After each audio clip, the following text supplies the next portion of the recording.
ऐसे ही पौधों को जरूर ये भाई ये अलग ग्रुप है ना, ये 3 के ग्रुप है भाई।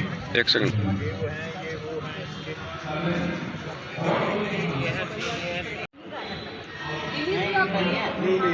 अरे नहीं इनके नहीं है, हमारा 12 हमारे फैमिली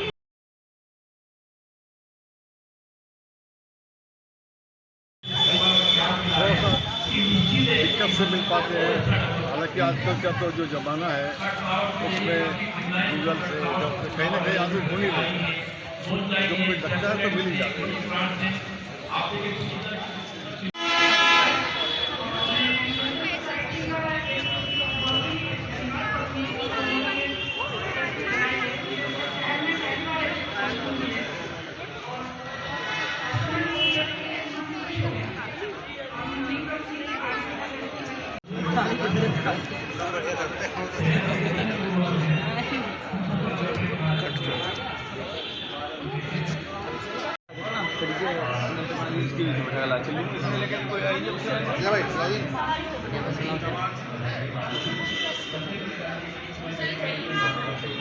एक भी दो हैं। फोटो फोटो लगा लें।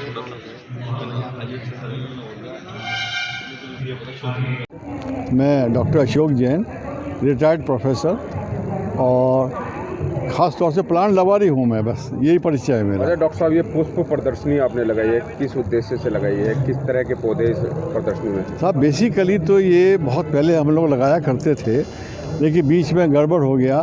फिर 25 साल के बाद दोबारा से पुष्प प्रदर्शनी को इसलिए लगाया गया है जिससे कि जनता में जागरूकता तो है, प्यार बहुत है, लेकिन सोचते रहते हैं कि शायद हम कैसे करें, कुछ पता नहीं होता, दिखाई नहीं देता।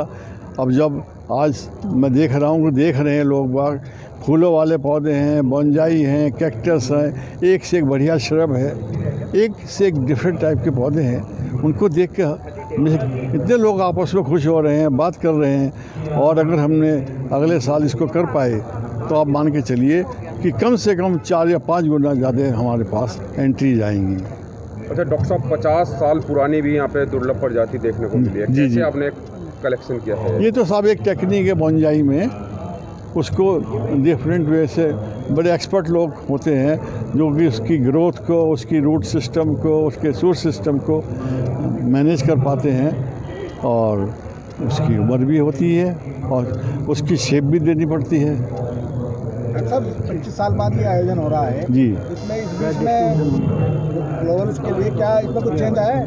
साहब ये तो पहले देसी फूल ज़्यादा होते थे, अब विदेशी फूलों का कलेक्शन ज़्यादा बढ़ रहा है। जी जी, ये तो साहब देखिए जो मिल पाते हैं चीज़ें वही रहती हैं, और अगर प्रयास किया जाए तो पुरानी चीज़ें हैं उसको भी अगर इंक्लूड किया जाए तो हो सकता है बड़े अच्छे मौका मिल जाए, कुछ जो चीज़ हम लोग भूल गए हैं। आप क्या मानते हैं, रंग ज़्यादा बढ़ रहे हैं या खुशबू ज़्यादा बढ़ रही है फूलों? रंग ज़्यादा हैं, खुशबू तो देखिए हमारी पुरानी उसमें थी, देखिए जो उसकी देखिए क्या हाइट है, उसी तरह जो पुरानी चीज़ें हैं उनमें ब्यूटी भी है, कलर भी है, खुशबू भी है, और उसकी मेडिसिनल भी है। अब ज़्यादातर कलर बहुत हैं। सेकुलेंट फ्लावरिंग की तरफ ज़्यादा बढ़ रहे हैं लोग या कम? सेकुलेंट फ्लावरिंग के लिए एक मिथ भी है लोगों के मन में कि शायद ये वास्तु के हिसाब से या कुछ पैसा बढ़ाने के हिसाब से अलग अलग तरीके से लोग बाग सोचते हैं इसके लिए।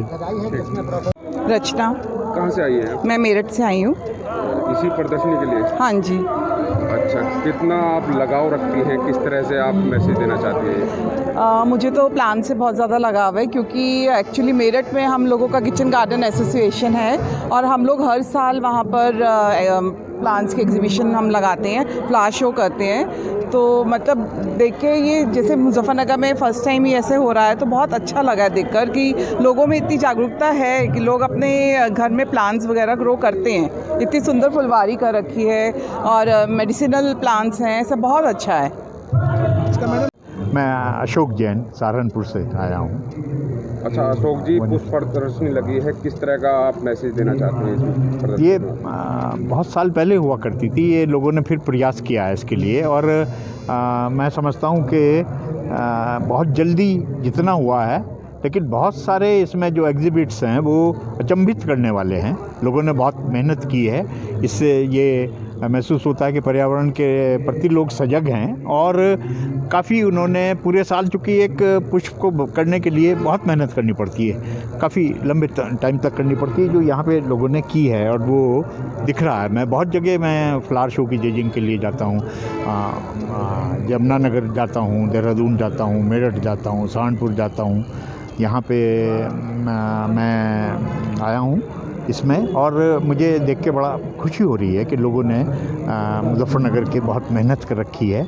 और इसी तरह के फ्लावर शो का जो मकसद है वो ये है कि कैसे लोग यहाँ पे अपनी चीज़ें लाएं और दूसरे लोग उससे प्रेरणा लें कि भाई ये इतना अच्छा हम भी कर सकते हैं, या हमने कुछ नहीं किया है तो हम कम से कम अपने घर में 2 या 4 गमले लगाएं। सर, जैसे कोरोना काल में पिछले 2 साल हाँ जी, ऑक्सीजन की ज़्यादा डिमांड, हाँ, उसमें हिसाब से आप क्या देखते हैं? उसके हिसाब से ये बहुत ज़रूरी है कि लोगों में अगर ये जागृति होगी। कोरोना काल में लोगों का इसका शौक़ भी बढ़ा, घर में ज़्यादा रहे तो उन्होंने पेड़ पौधों की तरफ तवज्जो भी दी, और उसका ये रिज़ल्ट है कि ये काफ़ी इसका हमें वो भी मिल रहा है, इसका फल देखने को कि लोगों की जो मेहनत है वो सफल हुई है। कौन से इंडक्शन यहाँ पर जो जी, ऑक्सीजन ज़्यादा बनाते हैं? ऑक्सीजन देखिए, जो भी फाइकस की वैरायटीज़ हैं जो हरे पत्ते की है वो ऑक्सीजन बनाती है। हमारे उसमें ये पीपल का जो पेड़ है, फाइकस रिलीजियोसा कहलाता है, और वो उसकी चारों तरफ इसीलिए वो कहते हैं कि भाई इतने बार चक्कर लगाएगा आदमी, धागा बांधेगा, वो ऑक्सीजन बनाता है। वो ऑक्सीजन सूर्यास्त के बाद भी बनाता है और सूर्योदय से पहले भी बनाता है। हाँ, तो वो जितने भी फाइकस के हैं, बरगद है, वो है,